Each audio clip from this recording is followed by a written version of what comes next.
This is what I want you to do. I want everyone to close your eyes. Close your eyes. I'm serious. Close your eyes. Put your wallet next to you. No, ngadlali, so itibuyile manje. Okay, close your eyes and don't do it with your hands, but just imagine this, okay? Quickly close your eyes. Imagine yourself putting your arms up in front of you. Imagine yourself starting to turn in the same direction you were turning in. Now you see yourself pointing at that spot you pointed at, but imagine yourself going further and pointing all the way behind you. See yourself twisting even more, pointing opposite direction and all the way, and you're pointing straight at me. You twisted 360 degrees, okay? Now just hold that for a second. Now imagine yourself twisting back and going all the way back. You're passing your left-hand side.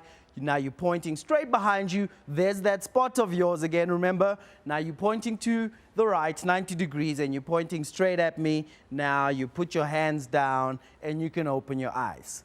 Okay, how many of you followed me in your eyes? You follow me in your mind? Okay, let's try this one more time. I want you to put your hands up like this, and I want you to twist and go. Well, you can open your eyes now, guys. Open your eyes. Your wallet's about to go for real now. Okay, put your hands in front of you and twist and go as far as you can. And tell me what happens. Okay, come back. What happened? How many of you can take a seat. How many of you went much further than you did the first time? Show of hands. You did, right? But the first time when I said go as far as you can, how many of you actually tried to go and you thought you had gone as far as you could? Many of you. I trust you honest people. Now here's the point of that example. Just by you seeing yourself going further in 3 seconds, you broke a limit that you thought you had. Now, many times in life, we have all these limits, and we think they're out there. They're not. They're here. All the limits you'll ever have are actually in your mind. And if you can see it, you can be it. Please say, if I see it, I can be it. Let me tell you a story. I was born in church. Okay, well, I was born in Baragwanath Hospital, but my parents were pastoring a small church, the Assemblies of God in Mfulo. And so what happens when you grow up as a boy in church is the first thing that gets your attention is the music. And so the music really got my attention. There was a little keyboard there. And after the services, I'd go to the keyboard and just mess around. I remember the one time the guy who was supposed to lead the music didn't come to church, and my mom had seen me playing in church. So she said, "Don't worry, Bazalwane, my son, my wonderful son, will lead the music." And I thought, "Hi, Mama." But then I went up, and I remember that time when I started, I remember the first service, this is how I played. The whole service went like, "Oh, come, let us adore him. Oh, come, let us adore him. Oh, come, let us adore." And on it went, right? Now, everybody in the church was looking at me like some of you are looking at me now.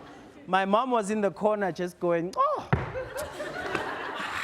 beautiful, hallelujah. Wonderful service today." Okay, so I got used to the music, enjoyed it, and I went, and at some point I thought, hey, I want to learn more. And I remember I went to this one school. There was this man, his name was Mr. Small, had this small room, had a small keyboard, and he taught me my first lessons. And I remember the first lesson he taught me was a song that went something like,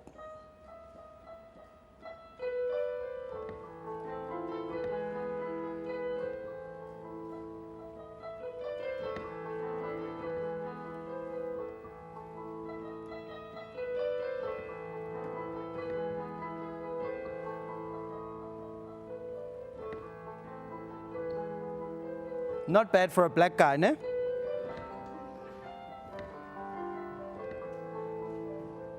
Ophumeso wethu.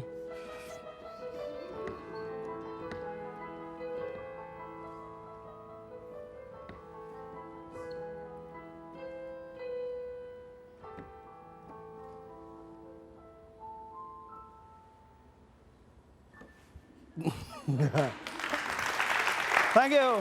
Thank you. Thank you. Thank you. So then I learned to develop more in music, and then I went to Wits University, obviously to study chemical engineering.